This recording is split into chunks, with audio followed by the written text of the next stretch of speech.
So, whenever you're ready, can you explain what you've put together here? Yes.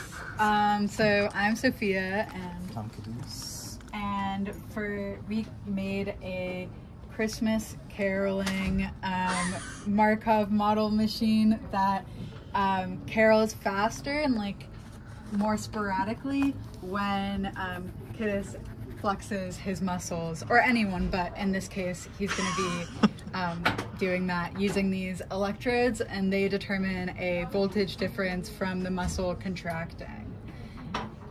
Yes. So it'll randomly choose notes and note lengths to play based on, well, the amount of voltage going through, while some notes have more probability than others.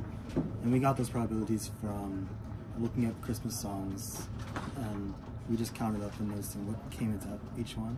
So each note depends on the previous one.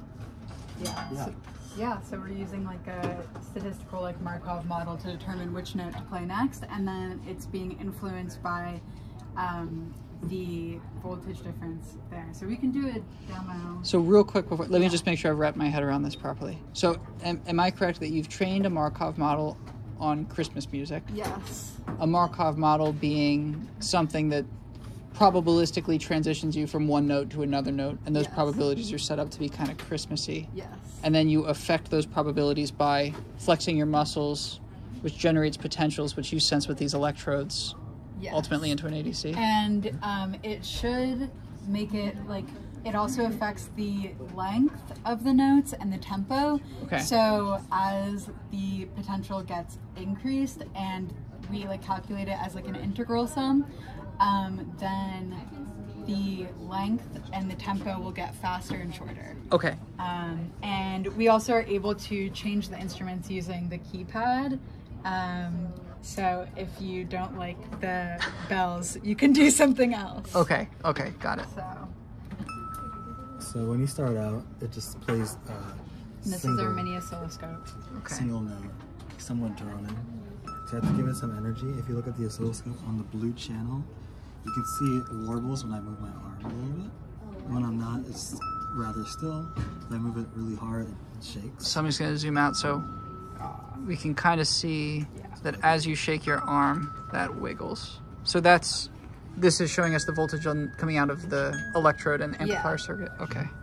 And if I shake my arm enough, it's kind of like building charge in the integral sum, and that will make more possibilities occur, as we choose our random variable based on the voltage, and so buckets are determined. Like the bigger the bucket, the more likely they'll be in that bucket. But they're sorted by lowest to highest pitch, shortest to longest to shortest. So if you move your arm kind of frantically, you can see it's like, it'll slowly build up into higher pitched, really fast sounds.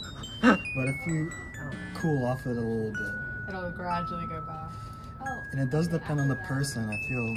So like, if you have bigger muscles and better connections, it probably won't hurt as much to maybe punch the air. And if you punch too hard, you kind of lose the Christmas spirit.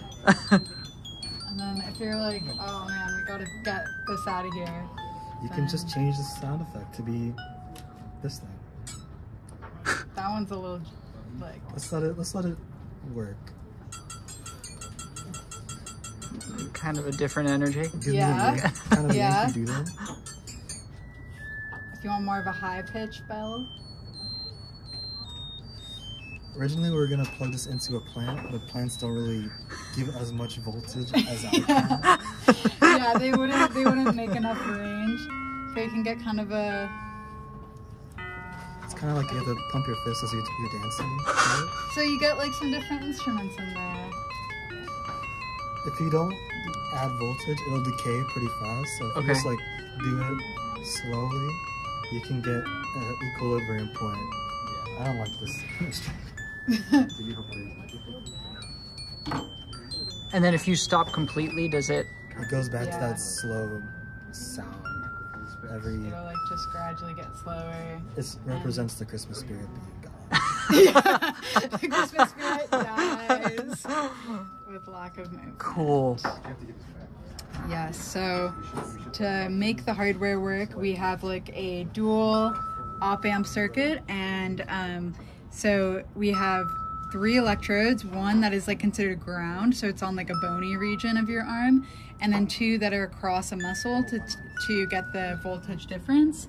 Okay. And then we use a differential op-amp with a gain of 10 to find the difference between those 2 main electrodes, and then amplify it a little bit, and then we put it through a separate op-amp to amplify it again by 10, so the whole circuit has a gain of 100. Okay. And the output here is what you see in the oscilloscope, and is what is then fed to the ADC in the RP2040, and the RP2040 then takes that information via a GPIO pin that was configured for an analog to digital signal, and we use that signal to, you know, calibrate our whole machine, and then we have it connected to a DAC here to output to our speaker, and then we also have the RP2040 checking to see if the keypad is changed. Mm-hmm. And the reason for this tinfoil is because the electrodes are quite sensitive to noise, and the oscilloscope, the like little mini tablet, is as well. And so we were seeing some noise when this circuit was too close to the SPI channels that we were using to configure the DAC. And so by creating a barrier, it actually helped reduce some of that erratic noise and get our signal to be crisper. Cool. So could we see, so you mentioned the 3 electrodes here, and so this one here is your reference. Yeah. Is that right? So that's your reference, and then the blue and red are your 2 like electrodes we're finding the difference between. So it's the voltage from these 2 that you're then differencing and amplifying here to ultimately sample by the ADC. Yeah, and Okay. we put those mainly like on the bicep, so it should be measuring that main bicep muscle, but you could pretty much put it on any muscle of your body. Just that's a pretty easy one to tap into because it's quite larger and easier to just get going with the fist pumping. Different muscles might have different voltages, and you have to change the gain. Sure. So am I correct that the difference in voltage between these 2 would be at a maximum when one or the other muscle is contracting? Yeah. Okay. Yeah, and then in our code, those are all the notes that we have it configured to. So Okay. from C4 to A5 sharp, we have sharps, and also we go up to like 2 octaves. Okay. The probabilities are not very clean, but we have 23 notes based on the frequency. Uh-huh. The probabilities, we have the CDF. That might be good to try. In the CDF, we have like probabilities that build up, and this kind of builds at buckets. Okay. So how the matrix works is that if you get a note like, let's say A4, it'll index A4 in first outer in a row, Uh-huh. and then based on the probability, it will choose a next note to go in each row.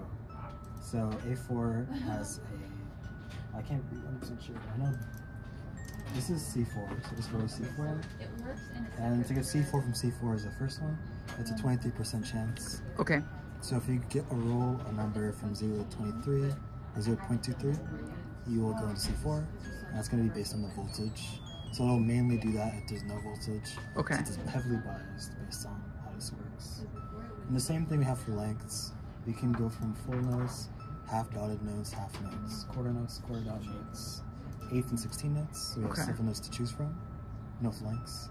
And it's the same as the notes model. There's just 7 lengths possible. And we make the sounds using FM synthesis, which allows us to change the different types of instruments based on modulating them. And we used Professor Land's code for actually FM synthesizing. But we didn't make the Markov model ourselves.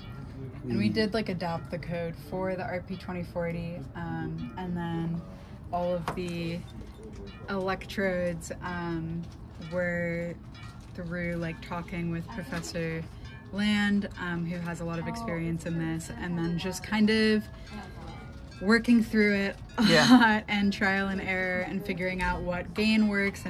And we did a lot of testing first, like by making a bioinstrumentation signal using the signal generator and using the big oscilloscope. So to create the whole circuit, I like replicated the small like changes which are in like the millivolt scale using a voltage divider with the signal generator, and we move from there to then build up to our isolated circuit here that has a floating ground, which is why we have like putty and stuff connected to my laptop instead of the big PCs. Sure. And then it's still being powered by this power supply with a -4 and a +5-ish. So there's like a negative rail and a positive rail and a ground rail. Very nice. Yeah, so that's the overall gist. Really interesting. Yeah, thanks. Yeah. It did change a bit over time. We realized some things are not really feasible in a short time scale. It's really cool. Thank you. Yeah. Thank you.